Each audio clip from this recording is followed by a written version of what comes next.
In the last 18 months, two crypto ecosystems quietly built the most aggressive policy operations in Washington.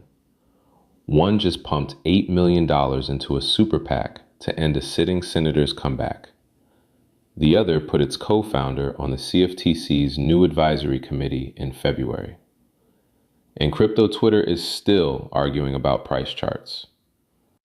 This is Solana and Chainlink Policy Institute 101. And yeah, the real L1 competition moved to DC.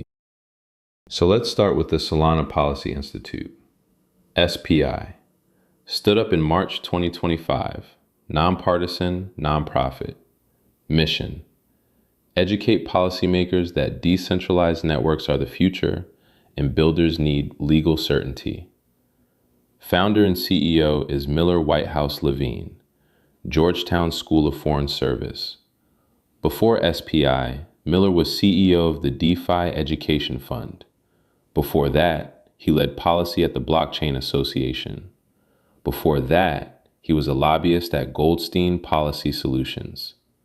Translation, he's been running crypto policy in DC for the entire cycle. Bloomberg, WSJ, Fortune, and Reuters quote him as the industry voice.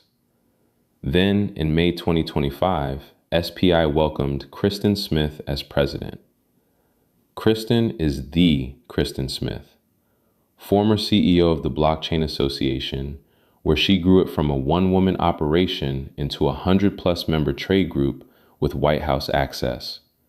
When she walked out of the Blockchain Association and showed up at SPI, everybody in DC knew the playbook had changed. Miller's quote on the hire, verbatim, "Kristin is an incredible addition to the SPI team, and I am thrilled to have the opportunity to work with her again." End quote. Because these two already worked together at the Blockchain Association, same DC muscle, relaunched under Solana branding. SPI's issue areas, stablecoins, Project Open, developer protections, democratizing access to investments, tax clarity for staking. One of those turned into an actual SEC submission. April 30th, 2025.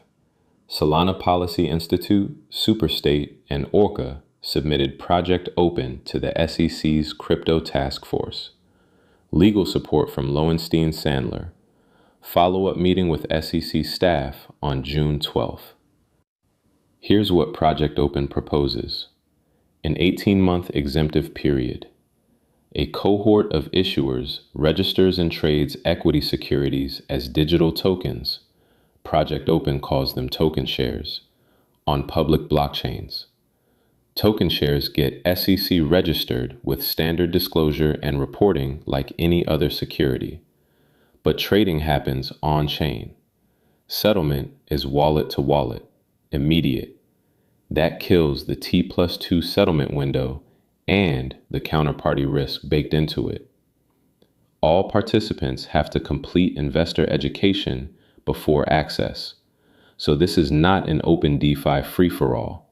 It's SEC registered, compliance wrapped, investor educated equity trading on Solana. DL News framed the addressable market at $19 trillion of on-chain tokenization, which explains why Wall Street is paying attention even if crypto traders aren't. Political read is even more interesting. Project Open isn't a Solana Foundation paper. It's filed by the Policy Institute, a nonprofit. That gives SPI a permanent seat in every SEC working group on tokenized securities, without the foundation registering as a lobbyist. Policy infrastructure is product infrastructure now. But Project Open is the nice story. The next one isn't. April 15th, 2026. Reported by CoinDesk, The Block, and Blockchain Magazine. A super PAC called the Sentinel Action Fund committed $8 million in advertising to back Republican Senator John Husted in Ohio against Democrat Sherrod Brown, trying to come back to the Senate. Brown's history matters here. He was chair of the Senate Banking Committee, prominent crypto skeptic, arguably the most effective anti-crypto voice in the last Senate. Now an industry he tried to regulate is literally paying to end his political career. Who funded the PAC? Per FEC records, the Solana Policy Institute donated $750,000. Multicoin Capital donated $250,000. $1 million from those two alone, with the rest coming from adjacent crypto-aligned donors. So a nonprofit that was supposed to be educating policymakers cut a $750,000 check to a super PAC running attack ads against one specific senator. That's a specific read of the word educate. 18 months ago, crypto's DC muscle was a trade association cocktail hour. Today, it's a multi-million-dollar super PAC targeting a banking committee veteran. Crypto didn't just get a lobbying arm, it got a political weapons system. And Solana is the one holding the trigger. But Solana isn't playing alone. Chainlink is running a completely different game in a completely different part of town. February 12, 2026. CFTC Chairman Michael Selig announces the members of the new Innovation Advisory Committee. 35 seats, dominated by crypto and fintech executives. Sergey Nazarov, co-founder of Chainlink Labs, is on the list. And he's not the only one. Other members include the CEOs of Solana Labs, Coinbase, Kraken, Gemini, Robinhood, plus major TradFi names, LSEG, ICE, DraftKings.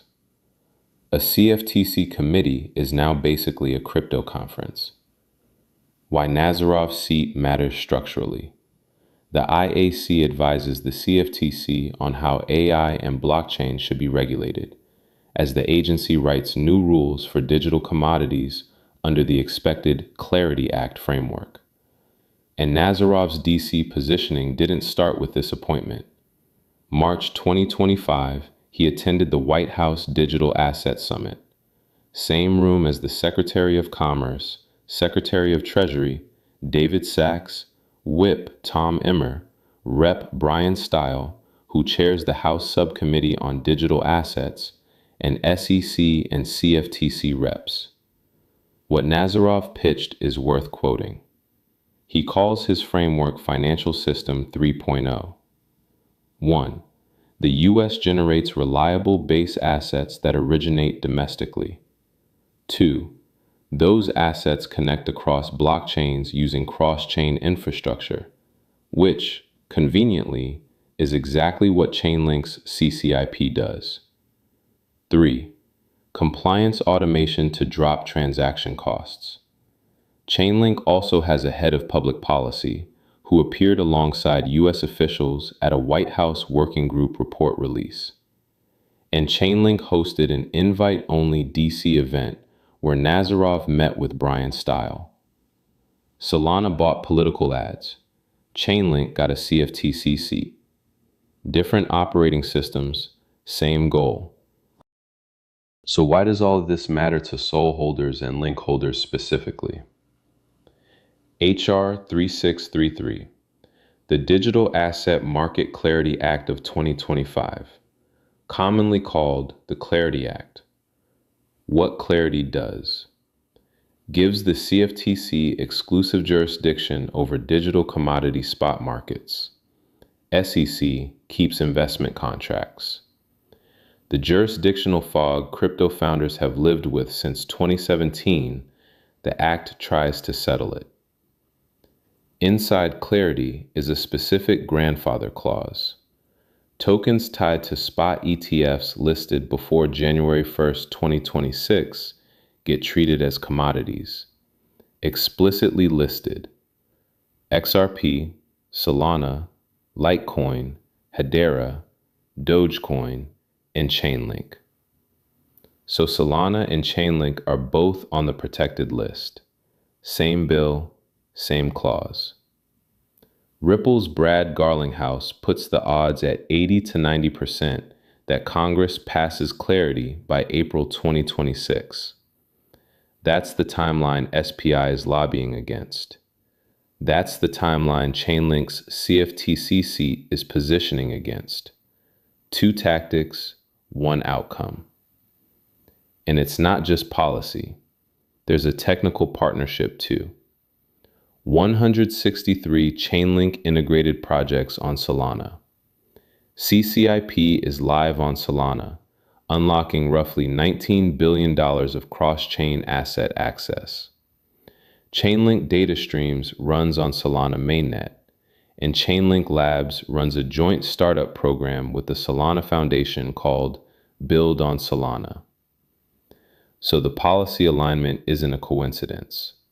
These two ecosystems share infrastructure, share an opponent, and share a grandfather clause. Solana has the political air war. Chainlink has the regulatory ground game. Put them together, and it's the most coordinated, non-coordinated DC push crypto has ever had. So zoom out. SPY went from $0 to $8 million super PAC in 18 months. Kristin Smith and Miller Whitehouse-Levine run it. Project Open is already at the SEC. Chainlink put Sergey Nazarov on the CFTC's Advisory Committee and pitched Financial System 3.0 at the White House. And the Clarity Act grandfathers both tokens as commodities.